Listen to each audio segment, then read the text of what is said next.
These are abandoned ammunition and equipment boxes, guns, grenade launchers, machine guns, and the pride of the Ukrainian armed forces, new American Javelin missile systems.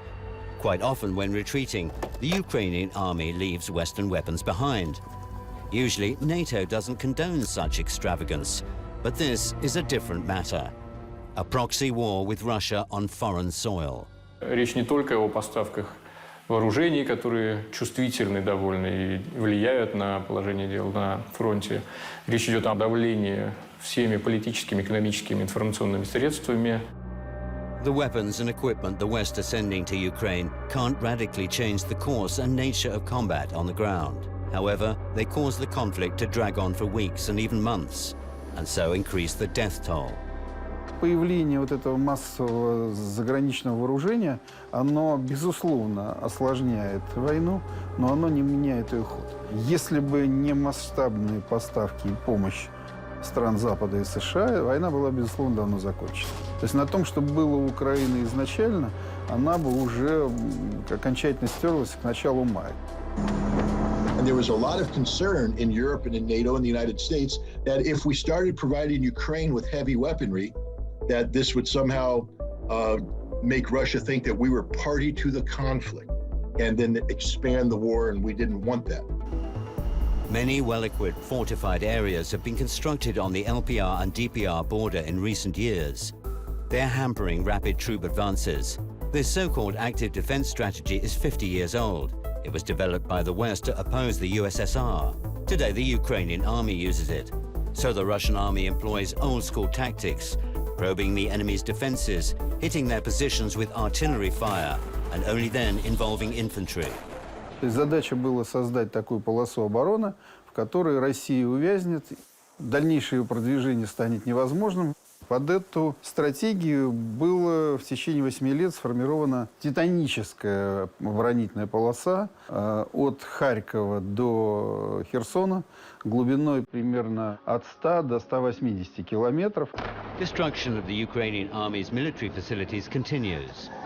During the special operation, Ukraine has lost 16 airfields. Hundreds of planes and helicopters have been destroyed, not to mention drones, air defense systems, multiple rocket launchers, tanks, more than 3,000 of which have been taken out, along with other armored vehicles.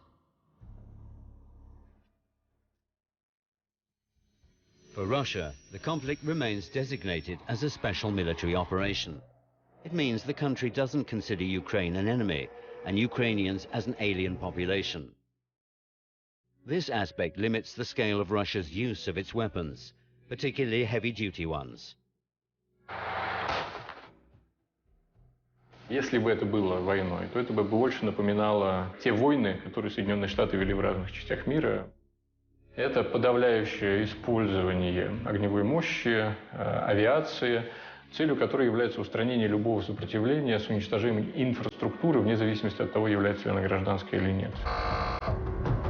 Today, Russia is using precision weapons, avoiding carpet bombing.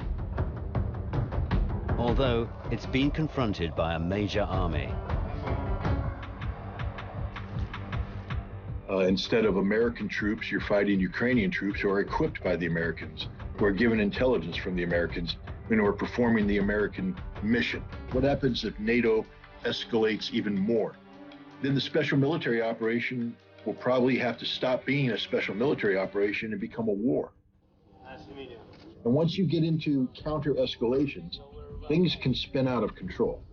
And then you run the risk of direct conflict between NATO as a bloc and Russia.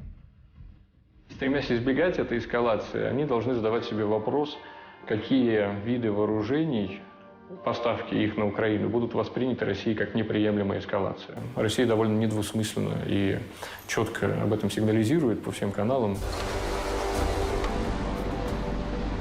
Война, которая идет, ее масштабы, которые заданы сейчас, прежде всего, Западом, они таковы, что другого выхода нам просто не оставили. Главная цель операции заключается в том, чтобы победить вот этот нацизм и, самое главное, победить Запад. Потому что альтернативой является полная деструкция и уничтожение сегодняшней России как таковой.